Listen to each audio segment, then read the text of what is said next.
Hello students, so welcome once again.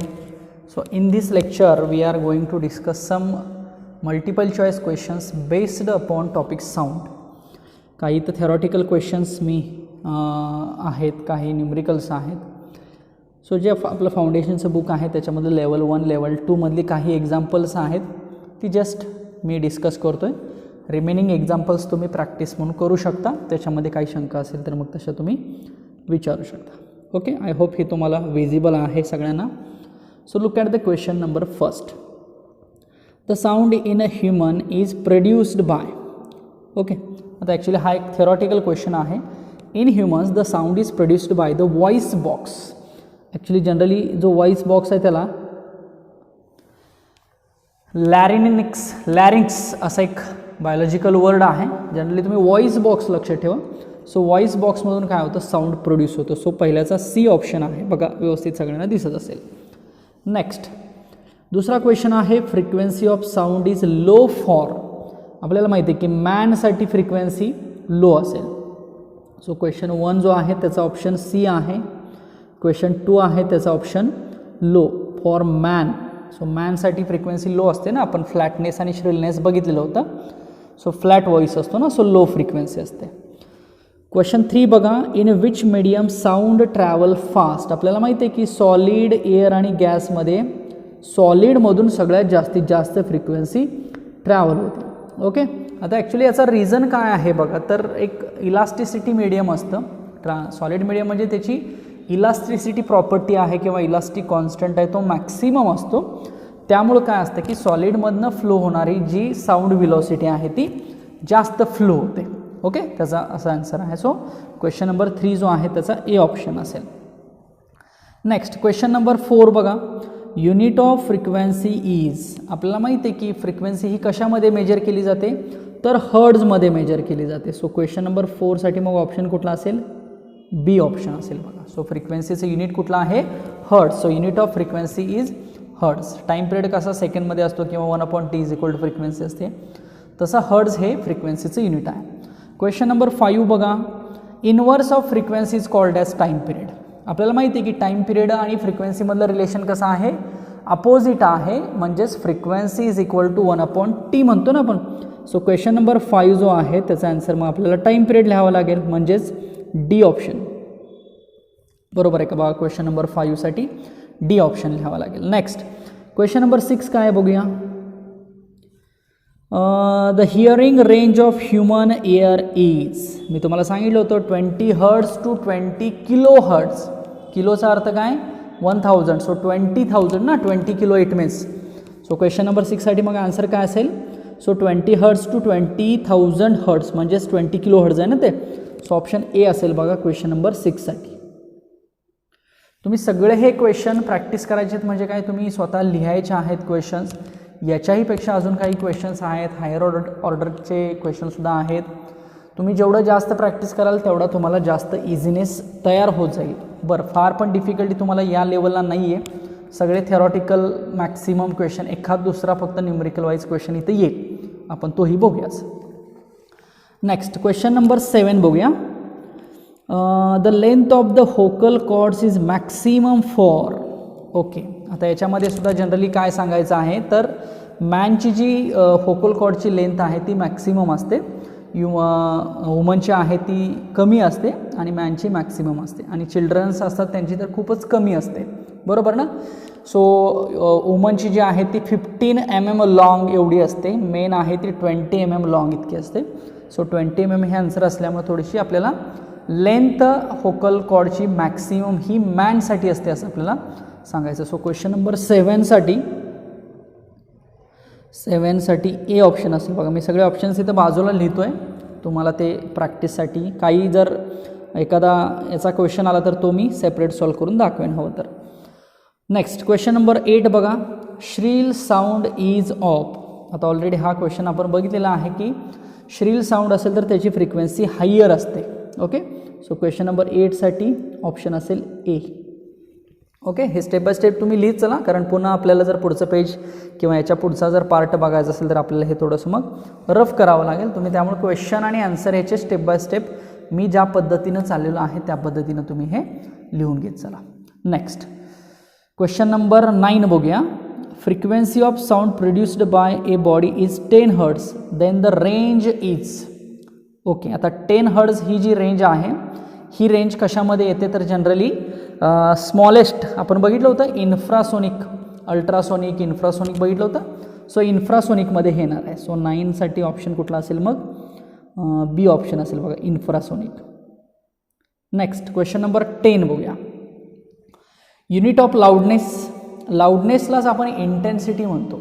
Okay, लाऊडनेसलाच आपण intensity म्हणतो. So intensity कशामध्ये major केली जाते तर डेसिबलमध्ये. बघितले आपण हे. सो ऑप्शन कुठला असेल डी असेल 10 नंबरसाठी. नेक्स्ट 11 नंबर बघूया. Which of these pictures correctly show the way of sound vibrations travel. Okay, आता थोडंसं हे प्रॅक्टिकली पण तुमच्या लक्षात येईल बघा. एक सिंपल आपल्याला बेल दिसते, घंटा दिसते आणि ती घंटा ज्यावेळेस स्ट्राईक होईल किंवा त्याच्यामधनं जेव्हा साऊंड व्हायब्रेशन्स क्रिएट होतील तेव्हा ते साऊंड व्हायब्रेशन्स कुठं ट्रॅव्हल होतील हे आपण सांगू शकतो. तर साहजिकच सी ऑप्शन बघा सगळ्यांनी, सी ऑप्शन. तर सी ऑप्शनमध्ये काय दिसतंय तर जे काही व्हायब्रेशन्स आहेत ते त्या बेलच्या अराउंड सगळ्या बाजूनी दिसत आहेत, इन ऑल डायरेक्शन्स आपण म्हणूया. आणि ए, बी आणि डीमध्ये जर बघितलं तर थोडंसं एमध्ये एकाच साईडला, बीमध्ये एकाच साईडला आणि डीमध्ये 2 साईडला असं दिसतंय. बट ॲक्च्युअल साऊंड व्हायब्रेशन्स हे त्या सोर्सपासून इन ऑल डायरेक्शन ट्रॅव्हल होत असतात. म्हणून काय असेल ऑप्शन मग 11चा सी ऑप्शन असेल. इकडं लिहितो मी 11C. ओके, सो थोडंसं रिझन प्रत्येकाचं लिहित चला. मी त्या वेळेला तो रिझन सांगत जाईन, तुम्ही तो रिझन फक्त तिथं मार्क करत चला किंवा तो रिझन असेल तो लिहित चला. नेक्स्ट, ठीक आहे. नेक्स्ट 12 नंबरचा क्वेश्चन बघूया. The speed of sound in air is, आता ॲक्च्युली साऊंडचं स्पीड जे आहे ते 330 मीटर पर सेकंद असतं बघा. सो स्पीड ऑफ साऊंड मी 12 नंबरसाठी सी ऑप्शन लिहितो. आता थोडंसं तुम्ही हेही लक्षात ठेवा, 330 किंवा 340 जनरली व्हॅल्यू घेतली जाते मीटर पर सेकंडमध्ये. आता ही व्हॅल्यू कशी येते बघा, त्यासाठी ॲक्च्युली न्यूटन्स आणि लॅपलास असे 2 एक्सपेरिमेंट आहेत. तर न्यूटन्स आणि लॅपलास करेक्शन्स, न्यूटनचा ॲक्च्युली एक फॉर्म्युला आहे आणि त्याच्यावरून लॅपलास करेक्शन येतं. हे थोडंसं इन डिटेल साऊंडमधले एक्सपेरिमेंट्स आहेत. या एक्सपेरिमेंटवरून काय केलं जातं तर जो काही साऊंड ट्रॅव्हल होतो आहे मग एअरमधनं असेल तर त्या एअरमधनं ट्रॅव्हल होतानाची विलॉसिटी फाइंड आउट केली जाते. सो थोडंसं हे प्रॅक्टिकल आहे, त्याच्यावरून हा ऑप्शन येतो. तुम्ही हे डायरेक्ट लक्षात ठेवा, 330 किंवा 320 किंवा 340 ह्या रेंजमध्ये जनरली साऊंडची विलॉसिटी एअरमधली कन्सिडर केली जाते. सो 12 नंबरचा जो क्वेश्चन आहे त्याच्यासाठी आपण सी ऑप्शन आहे असं आपण म्हणूया. नेक्स्ट 13 नंबर क्वेश्चन बघा. Regular vibrations produces, very easy. Regular vibrations काय प्रोड्यूस करतात, म्युझिक प्रोड्यूस करतात, बरोबर आहे का. ॲक्च्युली नॉईज पण प्रोड्यूस करतात बट ते रेग्युलर व्हायब्रेशन्स नसतात. जर ओव्हर्ड व्हायब्रेशन्स किंवा एका लिमिटच्या वरती व्हायब्रेशन झाले तर ते काय प्रोड्यूस करतात तर ते नॉईज प्रोड्यूस करतात म्हणूया. बट रेग्युलर व्हायब्रेशन्स असल्यामुळे ह्याला आपण म्युझिक असं देऊया. सो क्वेश्चन नंबर 13 जो आहे त्याचा बी ऑप्शन असेल. ठीक आहे, सगळं व्यवस्थित लक्षात येतं आहे का बघा. नेक्स्ट क्वेश्चन नंबर 14 जाऊया. पुन्हा एकदा, a person pressing his ear on the railway tracks can hear an approaching train. This is possible because speed of sound is more in solid medium. Obvious आहे की सॉलिडमधलं स्पीड हे जास्त असतं, त्यामुळं त्या पर्सनला जे काही हिअरिंग किंवा साऊंड आहे त्या ट्रेनचा तो ऐकायला मिळेल. त्यामुळे क्वेश्चन 14साठी आपण सी ऑप्शन म्हणूया. ओके, सो याचा रिझन लक्षात आला का बघा. तर velocity of sound in air is maximum. So for this reason we can consider this option. Okay.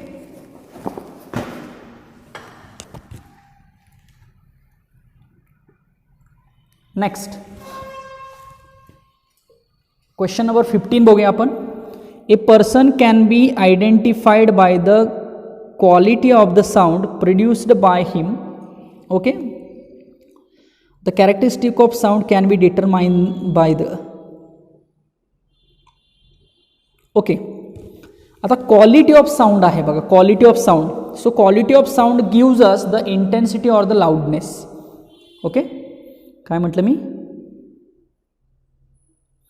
Quality of sound gives us intensity or loudness.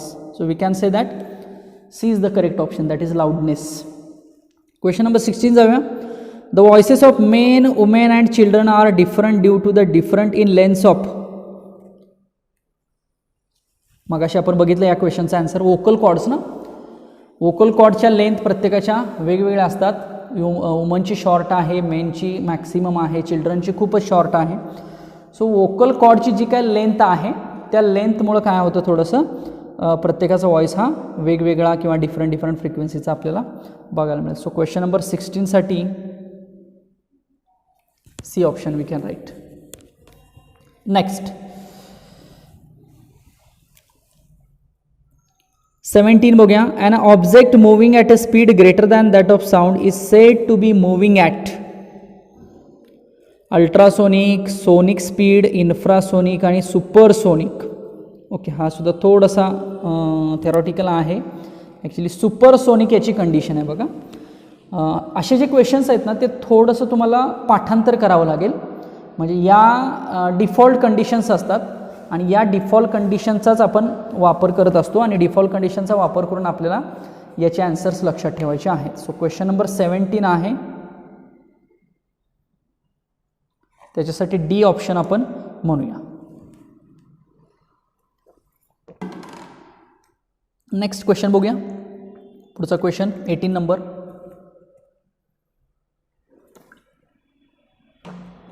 Okay,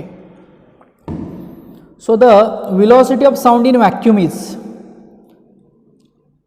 याचा answer सांगू शकता तुम्ही. क्वेश्चन नंबर 18चं velocity of sound in vacuum. Yes, 0. कारण sound travel होण्यासाठी material medium required आहे. Okay, so तुम्ही answer काय लिहू शकता? The material medium is required to travel the sound. It means when sound travels from solid, liquid और gases we required the material. But जर vacuum असेल तर vacuum is not a material medium और vacuum is not actual physical media present. Okay, म्हणून साऊंडमधली साऊंडची velocity जी व्हॅक्यूममध्ये असणार आहे ती कशी असेल? 0 असेल असं आपण याच्यावरून म्हणू शकतो. Okay, so these are some questions. Next अजूनही काही क्वेश्चन्स आहेत.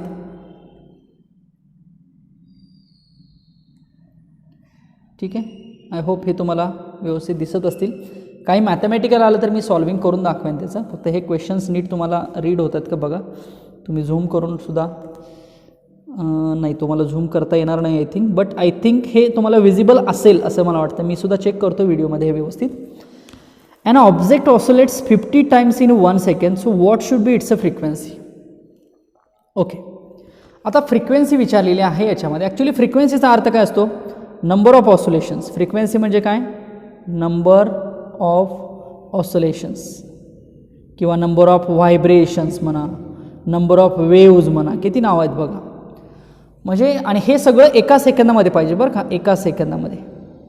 सो एका सेकंदामध्ये किती व्हायब्रेशन्स होतात, किती नंबर ऑफ ऑसिलेशन्स होतात, त्याला जनरली काय म्हटलं जातं? फ्रिक्वेन्सी म्हटलं जातं. सो या क्वेश्चनमध्ये बघा डायरेक्ट म्हणलेलं आहे की an object oscillates 50 times in 1 second. म्हणजे एका सेकंदामध्ये ऑब्जेक्ट्स 50 ऑसिलेशन्स कंप्लीट करतो आहे. बरोबर, म्हणजे थोडक्यात 50/1 झालं बघा. एका पर युनिट टाईममध्ये एका सेकंदामध्ये म्हणूया आपण 50 ऑसिलेशन्स होत आहेत. चालेल, सो 50 हर्ट्ज फ्रिक्वेन्सी येईल याची. So 50 hertz is the frequency. So 19 नंबरसाठी ऑप्शन कुठला असेल सांगा? डी ऑप्शन असेल. बरोबर आहे का बघा. नेक्स्ट क्वेश्चन नंबर 20 बघा. The time period of simple pendulum is 0.2 second. So what is its a frequency of oscillation. आता आपल्याला टाइम पिरियड आणि फ्रिक्वेन्सीमधलं रिलेशन माहीत आहे. बेसिक फॉर्म्युला आहे. So time period is equal to 1/f किंवा 1/f किंवा f is equal to 1/t. कसंही तुम्ही करू शकता. आपल्याला काढायची frequency. So frequency is equal to काय होणार आहे? 1/t. चालेल का बघा हा फॉर्म्युला. तुम्ही लिहून घ्या, व्यवस्थित सॉल्विंग करा. इथं थोडंसं नीट लक्षात येते का बघा. So f is equal to 1/t. So what is t? 0.2 second. So 1/0.2 करा, तुम्हाला 5 हर्ट्ज आन्सर मिळेल. So you will get answer B. Option B मिळेल का बघा. कारण 1/0.2 किती येणार आहे? 5च येणार आहे ना. So 5 hertz is the answer. So D किंवा सॉरी बी ऑप्शन करेक्ट आहे बघा क्वेश्चन नंबर 20साठी. क्वेश्चन व्यवस्थित रीड होतोय का बघा आणि त्याचं सोल्युशन मी या ठिकाणी लिहितो इथं. नेक्स्ट 21 बघा. 21 hertz stands for. Very simple, हे सुद्धा सोपं आहे. सेकंड तर नाहीच. हां, सेकंड इनवर्स म्हणू शकतो. येस, मीटर इनवर्स तर नाहीच. सो बी ऑप्शन चेक करा. म्हणजे पुन्हा एकदा रिलेशन कुठला आहे, फ्रिक्वेन्सी आणि टाईम पिरियडमधलं रिलेशन आहे बघा. सो काय रिलेशन आहे, frequency is equal to 1/t किंवा T is equal to 1/f. मग आपल्याला इथं फ्रिक्वेन्सी स्टँड्स फॉर असं विचारलेलं आहे. So we can say that frequency is equal to time. It means hertz is equal to second आणि ते 1/सेकंड म्हणजेच आपण सेकंड इनवर्स असंही लिहू शकतो. नेक्स्ट क्वेश्चन नंबर 22 घेऊया. An aeroplane traveling at a speed of sound will have a velocity of. Okay, आता actually velocity आपल्याला फाइंड आउट करायची आहे किलोमीटर पर आवरमध्ये. ओके, म्हणजे aeroplane travelling at the speed of sound will have a velocity of. आता speed of sound किती असतं मगाशीच आपण बघितलं 330. ओके, सो थोडंसं हे मी डिटेलमध्ये सॉल्व करतो आहे बघा, याचा बराच तुम्हाला अर्थ वेगळ्या पद्धतीनं समजून जाईल. सो क्वेश्चन नंबर 22 घेऊया बघा आपण. मी थोडासा नीट तुम्हाला हा सॉल्व करून दाखवते. हे थोडंसं लिहून घ्या सगळं मी जे काही सांगतोय आता ते. सो एकतर व्हिलॉसिटी ऑफ साऊंड किती असते, व्ही म्हणतो मी, that is 330 metre per second. चालेल. बट जर तुम्ही ऑप्शन्स बघितले तर ऑप्शन्समध्ये सगळे ऑप्शन्स हे तुम्हाला किलोमीटर पर आवर आहेत. याचा अर्थ तुम्हाला मीटर पर सेकंडचा कन्वर्ट कशात करायचं आहे, किलोमीटर पर आवर. म्हणजे जे काही एरोप्लेन आहे त्याची व्हिलॉसिटी किती आहे 330 मीटर पर सेकंड आणि ते आपल्याला किलोमीटर पर आवर कन्वर्ट करायचे. ओके, चला एक मी तुम्हाला कन्वर्जन सांगून ठेवतो. लाईफ टाईम हे तुमच्या लक्षात राहील किंवा लाईफ टाईम तुम्हाला ह्याचा उपयोग होईल. 9, 10, 11, 12 सगळ्या इयरसाठी तुम्हाला याचा उपयोग होणार आहे. बघा कन्वर्जन व्यवस्थित बघायचं सगळ्यांनी. मी इकडे लिहितो 1 kilometre per hour is equal to, म्हणजे मी आत्ताचं जे कन्वर्जन करणार आहे ते kilometre per hour to the metre per second करणार आहे. ॲक्च्युली आपल्याला क्वेश्चनमध्ये मीटर पर सेकंडचं किलोमीटर पर आवर असं विचारलेलं आहे. बट मी काय करतो आहे किलोमीटर पर आवरचं मीटर पर सेकंड करतो आहे. थोडंसं रिव्हर्स करतो आहे आधी, नंतर ते बघूया काय आहे ते. सो हे कन्वर्जन नीट लक्षात राहू द्या बघा. 1 किलोमीटर पर आवर. ओके, आता 1 हा मी हा इकडं नाही लिहिला तरी चालेल राईट साईडला. सो हेच काय होणार आहे किलोमीटर पर आवर. चालेल असं लिहिलं तर इज इक्वल टू. तुम्हाला किलोचा अर्थ माहिती आहे का, किलो म्हणजे काय असतं 1000 असतं किंवा 10 to the 3 असतं का. मी मीटर आहे तसंच लिहिलं चालेल. आणि अपॉन हे हार आहे 1 hour. So 1 hour is equal to how much second 3600 सेकंद. हे तुम्हाला माहिती आहे का बघा, 3600 सेकंद म्हणजेच 1 आवर. चालेल का बघा, म्हणजे ह्या दोन्ही साईडचा अर्थ सेम झाला बघा. मी हे किलोमीटर पर आवर म्हणजेच 1000 मीटर पर 3600 सेकंड. बघा मीटर पर सेकंडमध्ये कन्वर्ट झालेला आहे. बट ह्या 1000/3600ला आपल्याला ॲडजस्टमेंट करावं लागेल. सो 10/36 होईल बघा. हे असं होईल का 10/36 मीटर पर सेकंड होईल का. येस, बघा हे मीटर पर सेकंड राहिलं ना फक्त, हेच मी तर लिहिलं असं. सो 10/13 म्हणजे पुन्हा मी त्याला 5/18 करू का. Yes, can be. So 5/18 metre per second. So 1 kilometre per hour is equal to how much metre per second. So it is 5/18 metre per second. बघा व्यवस्थित हे कन्वर्जन नीट लिहून घ्या, नीट समजलं का बघा. मग मला सांगा जर 1 kilometre per hour is equal to 5/18 metre per second असेल तर 1 metre per second is equal to किती. हे फक्त 18 आणि 5 लेफ्ट साईडला घ्या. सो 18 वरती होणार, हे 5 खाली होणार आणि हे किलोमीटर पर आवर आहे तसं राहणार. So these are the 2 important conversions. That is एक कन्वर्जन आहे ते मीटर पर सेकंडचं किलोमीटर पर आवरमध्ये आहे आणि एक कन्वर्जन आहे ते किलोमीटर पर आवरचं मीटर पर सेकंडमध्ये आहे. आय होप तुम्हाला हे लक्षात आलं असेल. मग आपल्याला विचारलेलं आहे मीटर पर सेकंडचं किलोमीटर पर आवर, म्हणजे जी आपली मीटर पर सेकंडची व्हॅल्यू असते ना त्याला सिम्पल 18/5 काय करायचं मल्टिप्लाय करायचं. असं कधी शिकलाय का बघा हे कन्वर्जन. आता बघा हे आपलं conversion metre per second to kilometre per hour करायचं ना. सो 18/5 काय करावं लागेल मल्टिप्लाय करावं लागेल. म्हणजे आपल्याला थोडक्यात स्पीड ऑफ साऊंड व्हिलॉसिटी किती मिळेल 330. ही मीटर पर सेकंड आहे ना. सो आपल्याला किलोमीटर पर आवर करायचे म्हणजे 18/5 याला मल्टिप्लाय करावं लागेल. सो हे आन्सर येणार आहे 1188. म्हणजे हे कन्वर्जन कशामध्ये झालं, किलोमीटर पर आवरमध्ये. So this is our answer. But हे आन्सर येण्यासाठी आपल्याला ती दोन्ही कन्वर्जन समजली का बघा. सो क्वेश्चन नंबर जो 22 दिलेला आहे त्याचं बी ऑप्शन असेल, चेक करून बघा. सो जेवढं मी डिटेलमध्ये सांगितलं तेवढं व्यवस्थित समजलं का बघा. ओके, चला हे क्लिअर करूया आपण. पुन्हा आपले क्वेश्चन्स ओपन करूया. क्वेश्चन नंबर 23 बघा आता. Sound is produced in A bamboo flute because. Simple आहे. बांबू फ्ल्यूट म्हणजे काय, एअर कॉलम ना, एअर कॉलम साऊंड व्हायब्रेशन्स आपण म्हटलं होतं. So vibrations of air column produces sound असं म्हणूया आपण. So option air starts vibrating असं लिहिता येईल ना. एअर व्हायब्रेट होते ना. क्वेश्चन नंबर 23 साठी ए ऑप्शन लिहिता येईल. 23 हे सगळे क्वेश्चन आन्सर लिहा तुम्ही. क्वेश्चन लिहा, त्याच्या खाली आन्सर लिहा, रिझन लिहा मी जे काय सांगतोय तो. ओके, नेक्स्ट 24 बघूया. The difference between A musical sound and noise is. साहजिकच आहे बघा. तर दोघांमधला difference between A musical sound and noise is. Okay, आता एकतर व्हायब्रेशनचा डिफरन्स असू शकतो. यस, 24 व्हायब्रेशनचा डिफरन्स, कारण ॲम्प्लिट्यूड आणि लाऊडनेसचा तर डिफरन्स आहेच. बट असं पण असतं बघा,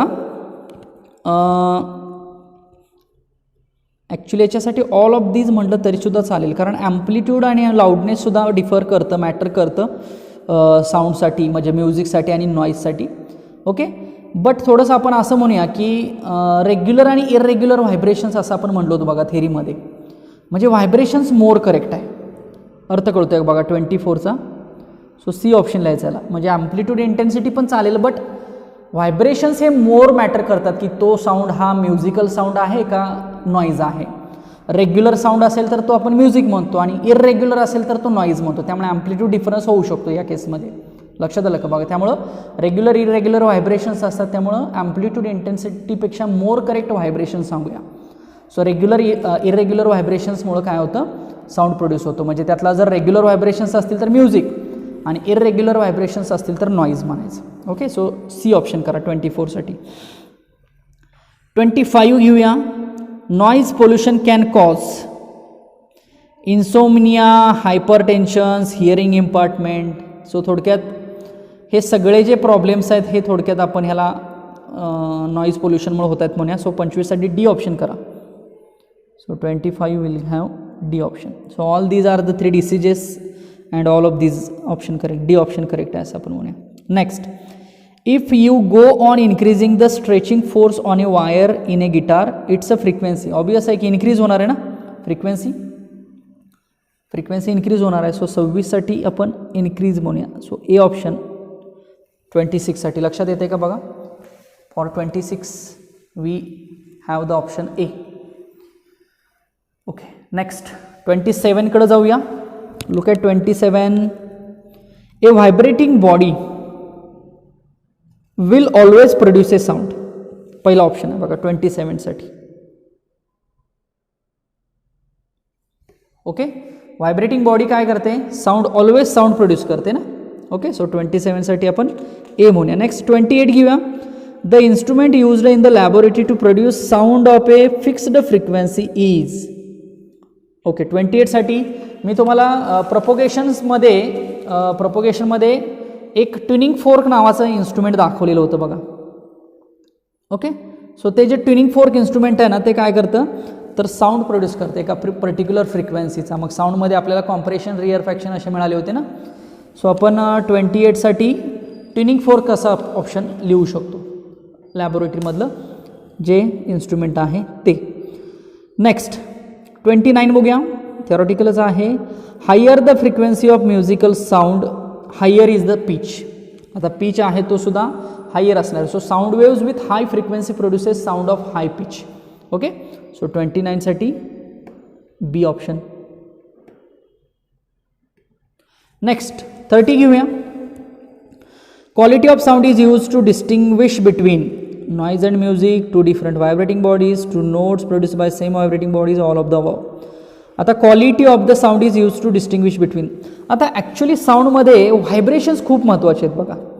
म्हणजे नॉईज आणि म्युझिकपेक्षा जो दुसरा ऑप्शन बघा ज्याला 2 डिफरंट व्हायब्रेटिंग बॉडीज असं म्हटलेलं आहे.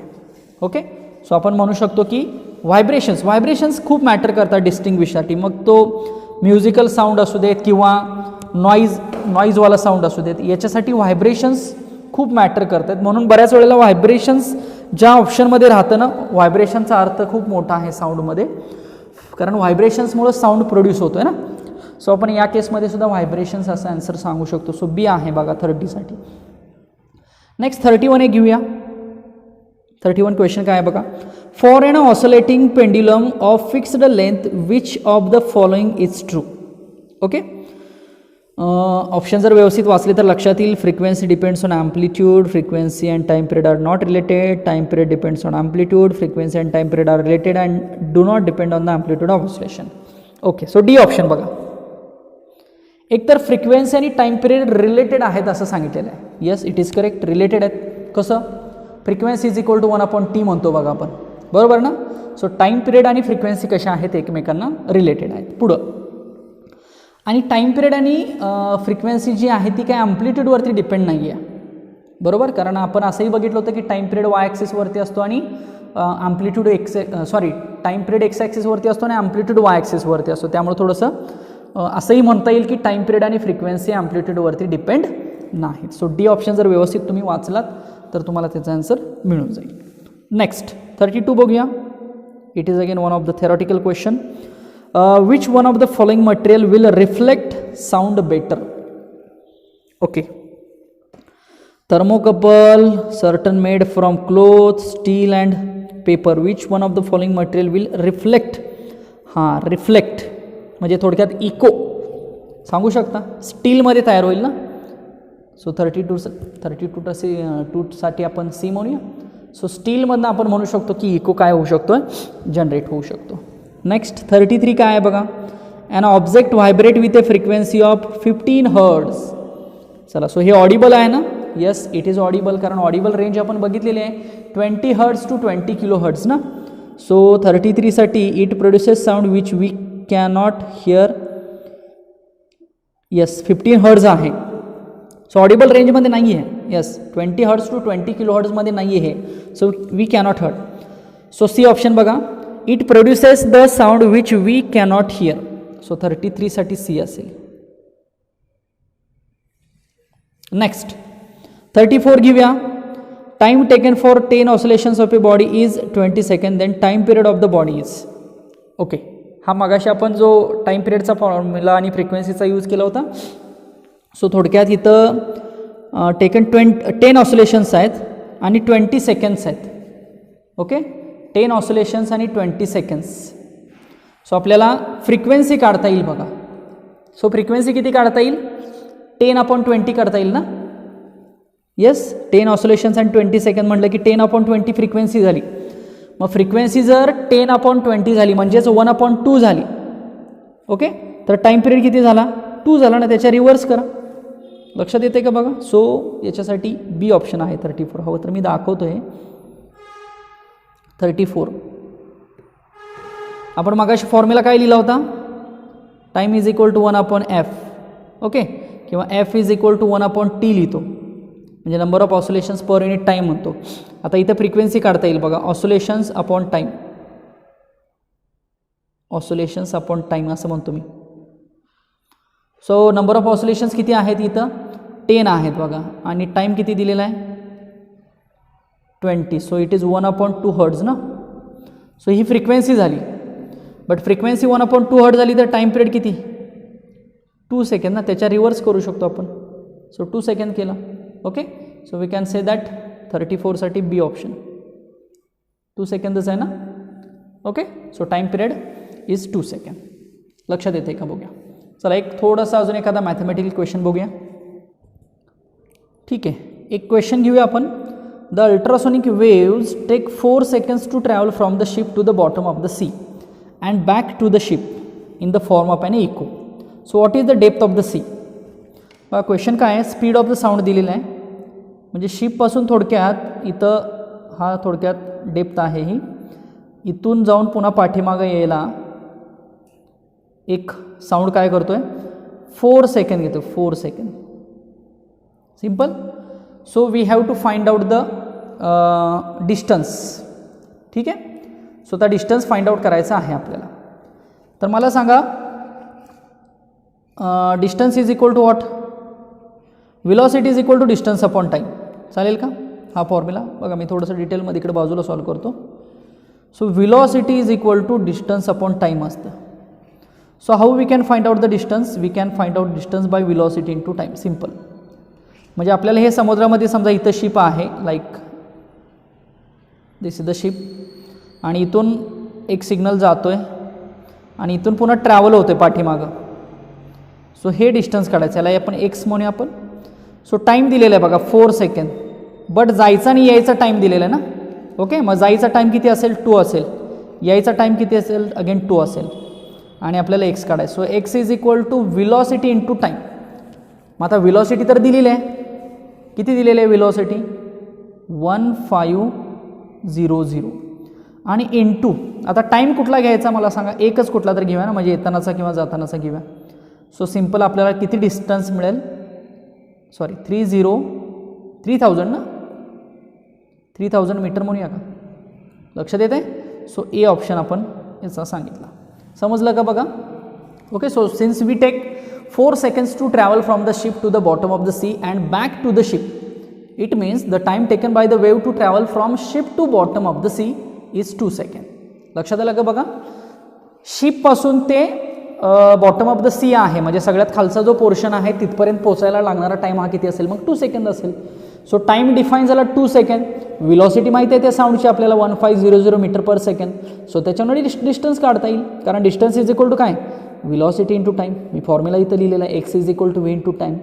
सो व्हेलॉसिटी दिलेली आहे 1500 मीटर पर सेकंड. टाईम आपल्याला मिळाला 2 सेकंड, कारण दिसताना टाईम दिसतोय 4 सेकंड, बट त्याचा मी 2 पार्टमध्ये डिव्हिजन करून तो 2 सेकंद आहे असं डिफाईन केलं. त्यामुळे तो टाईम आपल्याला तेवढा घ्यावा लागेल. Okay, so time is 2 second. So दोन्हीचं जर मल्टिप्लिकेशन केलं तर आपल्याला मग हे 3000 मीटर एवढा आन्सर बघायला मिळेल. Okay, so this is the option, that is A option is correct for this question. Okay, so सगळे क्वेश्चन्स लक्षात आले का बघा? सो हे सगळे क्वेश्चन्स लिहा, त्यांचे आन्सर्स लिहा. एकदा तुम्ही ट्राय करा, सॉल्व करा. काही थेरॉटिकल क्वेश्चन्स आहेत ते स्वतः पाठ करायचा प्रयत्न करा, रिमेंबर करा, लक्षात ठेवा. आणि याच्यामधनं जर काही राहिलेल्या क्वेश्चन्समध्ये जर क्वेरी येत असेल तर मला तशी विचारा. ओके, चला भेटूया आपण नंतर. Thank you so much.